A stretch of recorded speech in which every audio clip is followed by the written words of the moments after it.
네, 술에 취해서 전동 스쿠터를 본 혐의를 받는 이 그룹 방탄소년단의 슈가가요. 조만간 경찰에 출석해서 조사를 받을 전망입니다. 네, 관련 내용 정혁진 변호사, 조기현 변호사와 함께 자세히 짚어보도록 하겠습니다. 안녕하십니까? 안녕하세요. 자, 먼저 이 음주 측정 결과 혈중 알코올 농도가요. 면허 취소 수준입니다. 네. 그 이상을 웃도는 거로 나타났는데 그렇게 되면 가중 처벌 가능성이 있다고 봐야 됩니까? 네, 일단은 슈가가요. 네네. 전동 스쿠터를 타다가 혼자서 넘어졌어요. 그렇죠. 그러니까 넘어졌으니까 사람들이 가서 도와주려고 하지 않았겠습니까? 네. 그래서 발견했는데 공교롭게 도와주러 간 사람이 경찰관이었어요. 그런데 술을 얼마나 마셨는지 냄새가 막 나니까 지구대로 인계해가지고 검사를 해봤더니 무려 그 혈중 알코올 농도 수치가 0.227%가 나왔다는 네. 거거든요. 그러니까요. 그런데 이제 도로교통법에는 음주운전을 처벌하는데 네. 그 혈중 알코올 농도 수치에 따라서 형량이 달라집니다.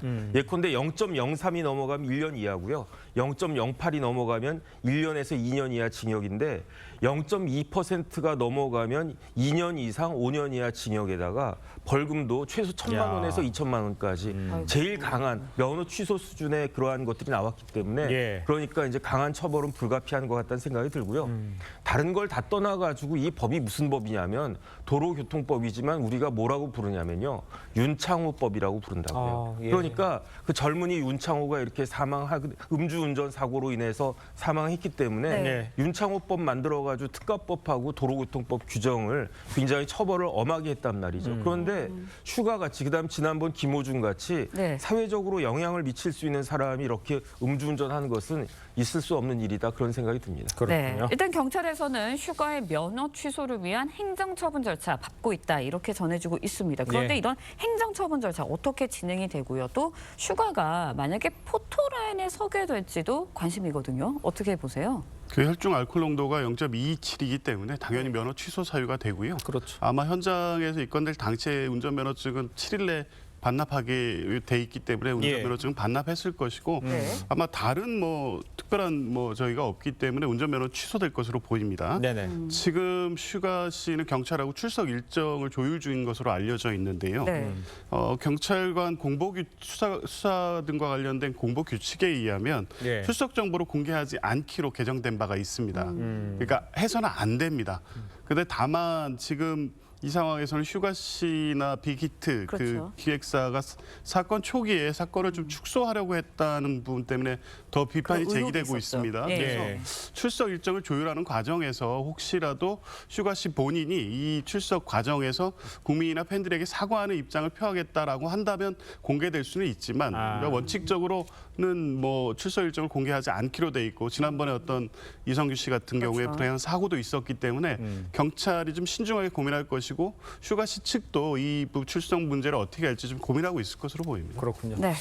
자, 이런 가운데요. 해외 팬들 사회에서 음주운전을 인증하는 이 슈가 챌린지가 등장을 해서 눈살을 찌푸리게 하고 있다고 하는데 이 슈가 챌린지가 뭡니까? 그러니까 이른바 챌린지라고 하면 응원한다는 거 네. 아니겠습니까? 내가 응원하는 그 팬을, 내가 좋아하는 팬을 응원한다 이런 이야기인데 네. 이거는 슈가 챌린지가 아니고요. 예. 슈가가 아니고 음주운전을 합리화하는 저런 모습 아니겠습니까? 어허. 운전하는 가운데 술병을 갖다가 들고 있고 예. 저거 가지고 마시는 듯한 저런 모습까지 보이는 거는 그거는 그야말로 그 음주운전을 합리화하기 위한 것이 아닌가. 저거는 슈가를 응원하는 것이 아니고 예. 슈가를 조롱하는 겁니다. 제가 봤을 때. 그렇군요. 그렇기 때문에 저 영상을 찍는 전 세계 팬들은 슈가 팬이라기보다는 오히려 안티 팬이 아닌가. 저는 그런 생각이 들 정도고요. 네네. 절대로 음주운전 하면은 본인뿐만 아니라 다른 사람의 인생까지도 망가뜨릴 수 있다. 이걸 네. 잘 기억해야 될 것 같습니다. 예, 네, 맞습니다. 알겠습니다. 다음 이야기도 짚어보도록 하겠습니다. 예. 검찰 지명 수배자가 흉기 인질극을 벌이고 체포 직전에 달아나는 일이 벌어졌습니다. 예. CCTV 당시에 이제 영상이 공개됐는데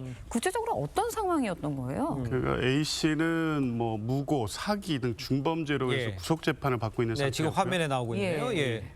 2004년 1월에 그 병원 치료 등 목적으로 해서 구속 집행 정지 신청을 법원이 받아들여서 네네. 치료 목적 중에 4월에 교도소로 복귀했어야 되는데 그대로 도주한 겁니다. 그래서 이제 검찰에서는 지명수배를 하고 계속 추적 중이었는데 네. 모텔에 투숙했다는 정보를 받고 거기에 검찰 수사관 3명이 투입이 됐는데 지금 예. 영상에서 보는 것처럼 현장 대처가 굉장히 안이해 보입니다. 그러니까 방문을 열고 현장에 있는 걸 확인했는데 옷을 갈아입겠다는 이 A 씨의 말을 듣고 기다려주다가 저렇게 네네. 인질극 상황으로 번지자 어떻게 하지 못하고 저 도주상이 발생한 거거든요. 예. 이미 A 씨 같은 경우에 4월에 교도소 복귀를 하지 않고 도주한 범죄자이기 때문에 네네. 충분히 도주 가능성이라든가 이런 부분을 고려해서 도주로를 사전에 차단한다거나 경찰과의 공조를 통해서 이 가능성에 대처를 했었어야 되는데 이런 부분에서 미흡했기 때문에 현장 대응이 부실했다는 비판을 받고 있습니다. 지금 변호사님도 말씀해 주셨습니다만 물론 이게 흉기를 가지고 있던 상황이었긴 했지만 영상 속 장면을 보면 이 검찰 수사관들의 대응이 조금 지명수배자 건거에 아니했던 거 아니냐 이런 지적이 나오고 있는 건 사실인 것 같습니다. 지명수배자가 건거에 이거 어떻게 대응했어? 좀 더 적극적으로 대응했어야 되는 건가요? 그러니까 일단은 이제 지명 수배자가 어디 있는지 네네. 소재 파악 추적한 게 쉽지는 않은 거 아니겠습니까? 그렇죠. 네. 그런 것들 찾아낸 거는 그 열심히 했다라고 한 건 인정을 할 수 있는데 네. 그런데 막상 현장에 와서 저런 모습을 보이니까 비판을 갖다 받을 수밖에 없는 거죠. 네. 다른 사람이 있다는 걸 알았다는 거 아니겠습니까? 그렇죠. 그러면 최소한 그 사람을 격리시킬 수 있도록 예컨대 그 모텔에 업주 통해 가지고 뭐 잠깐만 나와주세요 뭐 이런 식으로 그 사람을 격리시키는 것이 필요했고 그것이 안 된다라고 하면 시간적 틈을 주지 말고 곧장 검거했었어야 됐는데 예. 이렇게 어영부영하다 보니까 저렇게 도망가는 일이 발생한 것이 아닌가. 여기에 대해서는 뭐 일을 갖다가 잘해놓고 마지막에 콧바뜨린 그런 격이 된 것 같다는 그런 느낌이 듭니다. 그렇군요. 네, 예. 어찌됐든 수배자를 놓친 거잖아요. 그러면 수사관들에게 이 책임을 물을 수 있는 건가요?